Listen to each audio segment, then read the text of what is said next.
everybody, and welcome to our broadcast studio where I'll be for game broadcast this upcoming season for college football. And so tonight, we got college football wraparound on a Sunday night. Now, of course, I'm going to announce at the end of the show tonight why we have college football wraparound on a Sunday night instead of our regular Tuesday night broadcast. So stay tuned for that.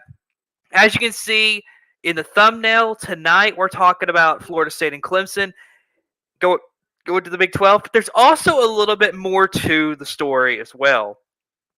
So, that's something that we're going to dive into here in a minute. And then, of course, my rankings 17 through 20 are going to be announced as well. So, without a doubt, let's go ahead and get into Florida State and Clemson. They are, instead of the SEC and the Big Ten. So here, let me back up a minute and really give you the meat of the story. So first of all, when you look at it, Big Ten was not going to offer Clemson or Florida State in the first place. Reason for that is because these two are not the high academic schools as they prefer. So, what are they looking at? What they're looking at is teams that have a lot of very good academically. So, Florida State and Clemson were not that. So, Big Ten passed. Here is the real, I would say shocker here, and that is the SEC is rumored to have turned down Florida State and Clemson. Now, I gotta say, this is a shocker in my opinion.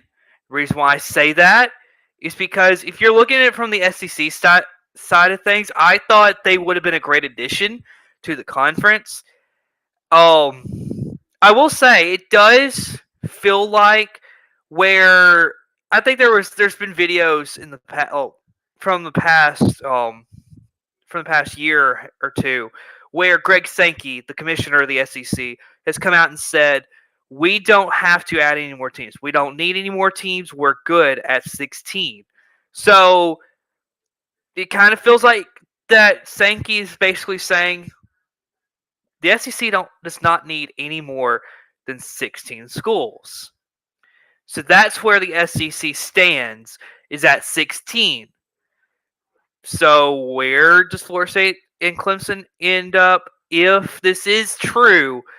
They're saying the Big 12 will pick up Florida State and Clemson. What do I think about this? I think if you're the Big 12, this is a winning situation. You're getting Florida State and Clemson, two huge football brands, and as far as basketball wise, they're okay. They have good years, and then most of the time they have some bad years. But I think overall, Florida State and Clemson are good additions to the conference, especially when you think about Florida State football, and everybody around knows Florida State football. Also, you gotta look at softball for Florida State has always been pretty good. So that's just something to keep in mind. Now, something else that has come out in the last day or two is there are 4 ACC schools that are finalizing joining Florida State and Clemson in the Big 12. So, what does that look like? Well, here, this article comes from a website called glorycolorado.com. It says 4 ACC schools are reportedly finalizing a deal to join Florida State and Clemson in the Big 12, according to longtime college football radio host Greg Swaim, who claimed that the Big Ten and the SEC won't be adding new members anytime soon. And then here's a quote.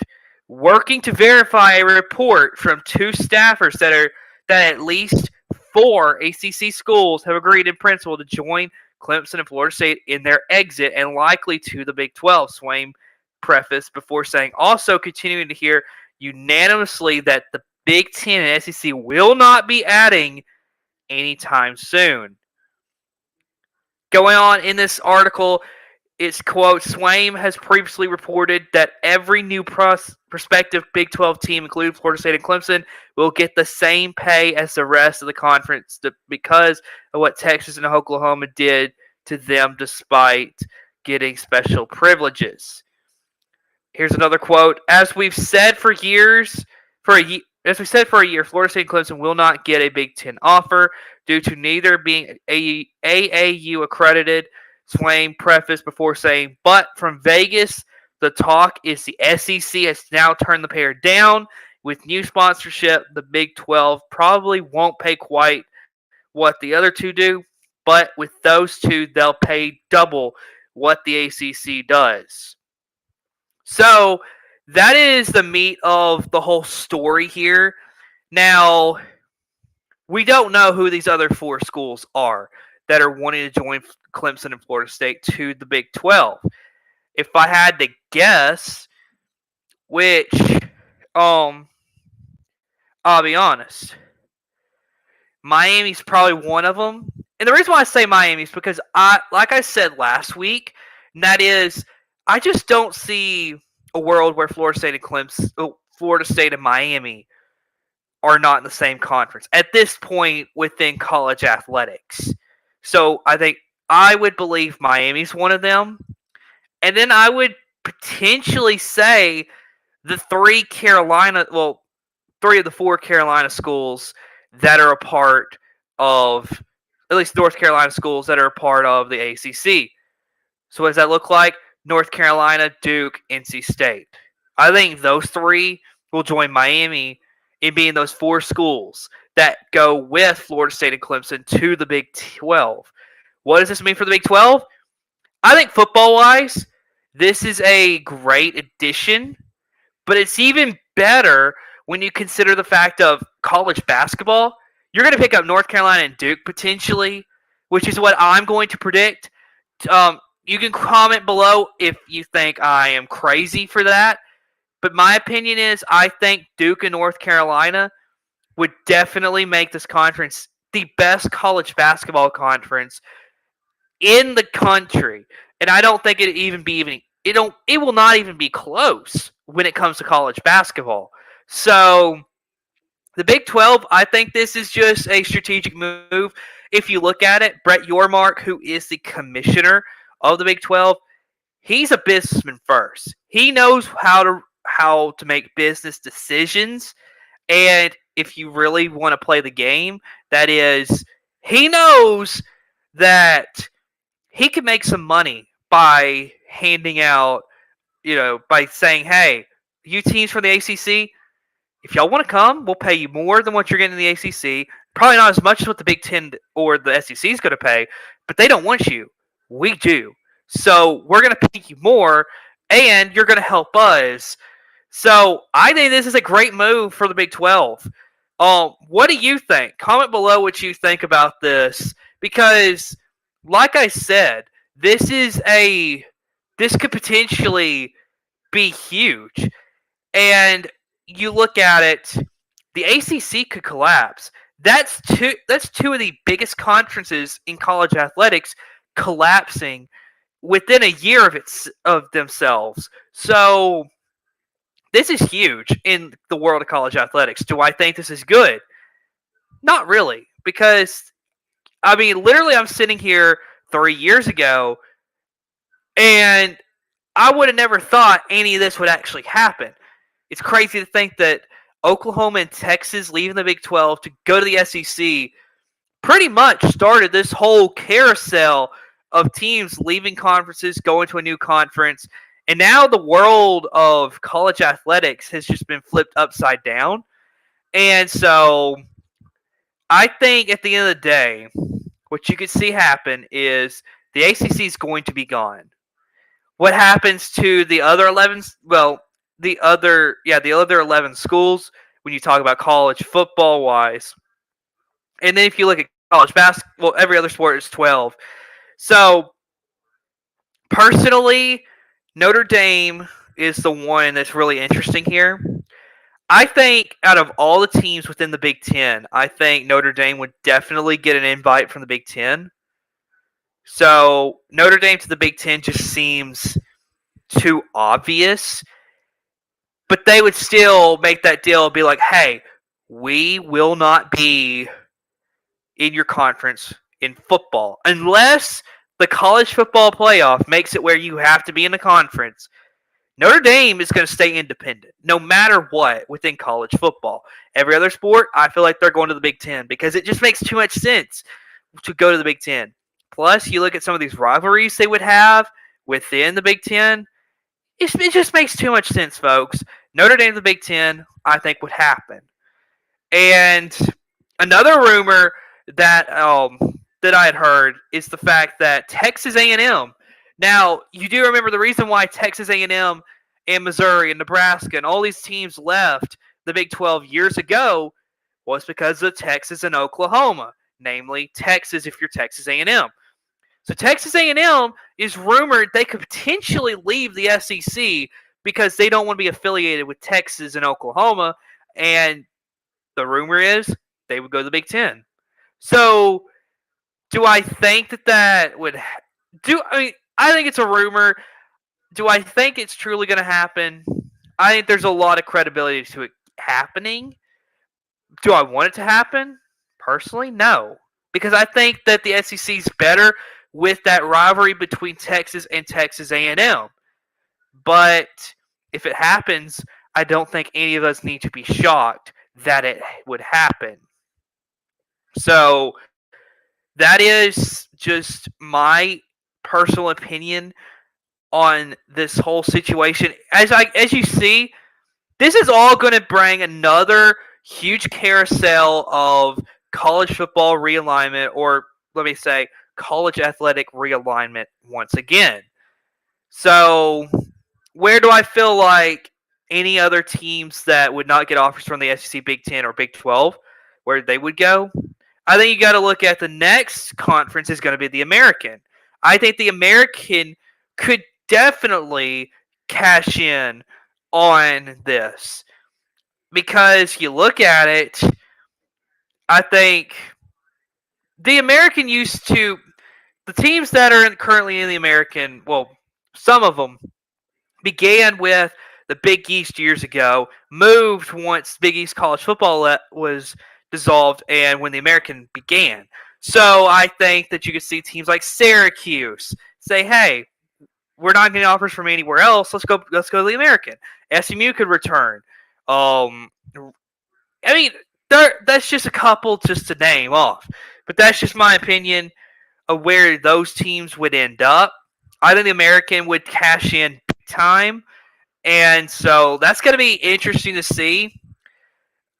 The longest shot of a conference to potentially get anybody, I'll say this right now. I think the Mountain West could potentially pick up Stanford and Cal, if I'm going to be honest, and Oregon State and Washington State. I think eventually are going to just say, hey, forget it. Let's just go to the Mountain West and just be done with this all. And so I think you're looking at it, and there is a lot that could still potentially be swirling with this whole situation. So college football or college athletic realignment is sadly still here. So I want to hear, what do you think about college realignment?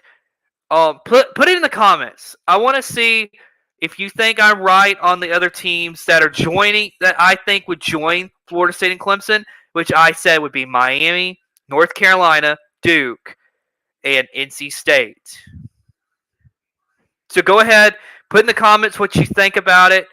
Also, I want to get into my ranking 17 through 20, but I would like to see what you have to say about my assessment here. So we will get to my rankings in just a moment. Also, like I said at the beginning of the show, we have a big announcement coming at the very end tonight. So you do not want to miss it because this is going to be big. And potentially the most days that I will be live on my channel. I mean, probably ever. I mean, considering that will be live today through Thursday for what I'm about to announce at the end. That's just a teaser. So be ready for that. So let's go ahead and get into my ranking 17 through 20. So here it is. My ranking 17 through 20, I got at 17, I got USC. At 18, I got Auburn. 19, Kansas. And 20, Florida. First of all, number 17, USC. I would say they'd be higher if I felt like they had a better chance this season. I think I'm going to be honest. I think it's going to be a rough year heading in because for one, you're moving to the Big Ten. I think competition is going to be a lot higher in this conference, even though, I mean, with two you got to play, it's going to be hard to play, first and foremost. Also, you're not getting any kind of curve. Like, you're just getting a hard schedule in general. You got to begin your season playing against the likes of LSU. So, don't tell me that you got an easy schedule this year, because you don't, USC. You got a tough schedule, okay? They start out the season with LSU. That's not an easy start. You got to play Michigan. That's not an easy game, considering that they're the defending national champions. So for USC, I think this season's going to be, being 17, I think is generous to USC this season. So you can comment below what you think if I'm wrong, but USC at 17 to me seems generous. Auburn at 18, I think they're going to be much improved this season. I don't think they're going to be. 18 I think is being generous to Auburn as well, because I think of them as a potentially 9-3, 8-4 team. I definitely don't see them beating Alabama this season or Georgia. That's just how I view them right now. Auburn just seems like a team that they can be good.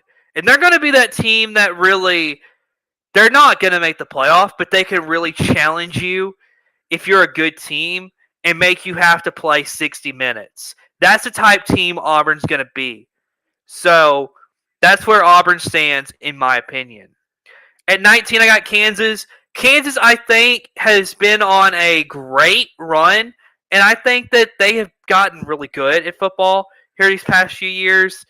I just got to say, Lance Leipold has been a perfect hire, considering the fact that Les Miles I thought was a good hire. Things just didn't pan out for him at Kansas. And Lance Leipold, you got to give him credit. He has done wonders for this Kansas Jayhawks team, who really was in the gutter before he came. So Lance Leipold has done a great job. Also, Jalen Daniels, the quarterback, that is a guy that you're going to want to watch this season. And so that is going to be a whole lot of fun to watch with that Kansas Jayhawks team. 19, I think that's a good spot for them. And then finally, number 20, I got the Florida Gators. It all starts with Graham Mertz. He is an incredible quarterback, I think. I think this season will prove, I think, potentially if there's a year that he could get himself into the Heisman running, he could potentially get there. Now, I know you're thinking that I'm crazy for saying that, but let me be honest. Graham Mertz last season, it went unnoticed, but he had a great year. Also, consider the fact that last year was players transfer around, but this was his first season as the starting quarterback at Florida. And so I will say this. I think this season is going to be incredible for Graham Mertz.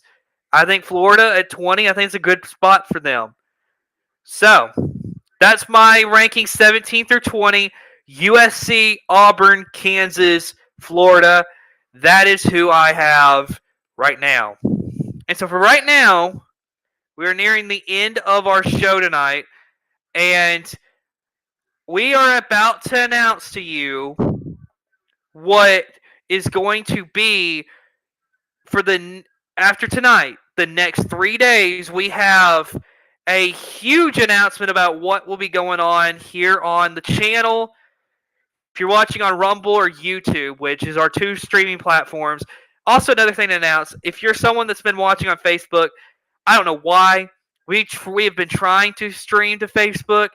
It will not show up in any of the events. So what we're going to do for you who watch on Facebook is once our streams end every night, we're going to download it to our system, and then we are going to get that out to you as a replay so you can go back on Facebook and watch it later if that is what you so choose to do. That's just an update on the Facebook side. Now, for the big announcement. Now, you may be thinking, for 3 days, or 4 days actually, what is going to be the big deal here on the channel? Well, I'm diving into something that I've never dove into before. And before I say this, here on this channel, what we believe is being old school journalists. What we believe is that when it comes to sports or anything else, we tell the story as it is, and we don't dive into things where we get opinionated very much, except when it comes to college football and really giving opinions, that's where we get opinions. But everything else is more give the facts about what's going on.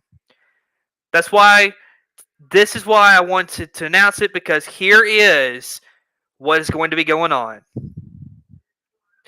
We will be showing the Republican National Convention here on Saber Broadcast Network beginning tomorrow at 12:30 p.m. Central Time.